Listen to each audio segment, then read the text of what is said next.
আমাদের রেস্টুরেন্টের গোবরের পদ্মফুল খেয়ে যান। গোবরের পদ্মফুল এ কেমন খাবার? ওরে ভাই, নির্মমিতে হাত দেন জ্ঞান, দুষ্টু লোক কথাকার। এই নেন খাবারের মেনু। Corona virus soup. এইটা আমাদের করোনা স্পেশাল স্যুপ, একবার খাইবেন তো বারবার চাইবেন। ওকে, দেন তাইলে খাইয়া দেখি। এই সুযোগে একটা ভ্লগ করি। হেই আটস্টোরিবাসী, কেমন আছে সবাই? এই নেন আপনার করোনা স্যুপ, সাথে পচাবাসী চিংড়ি মাছের ঠান্ডা তরকারি। হে, এগুলা কি দিয়ে গেল? সব কেমন জানি কাঁচা কাঁচা। এটা কি চিংড়ি মাছ নাকি চিংড়ি মাছের বাবা? ওরে বাবা, বমি এসে যাচ্ছে গো। এইটা আবার কি, করোনার স্যুপ নাকি? কিন্তু এটা কেমনে খায়? এইভাবে উপরে তুলে মুখের মধ্যে ঢেলে দিন। ওকে, বুঝছি।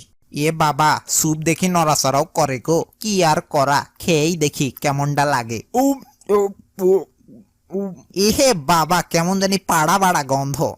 এ ভাই কেমন লাগলো? পুরাই জুস ভাই, পুরাই জুস। খান, আরেকটা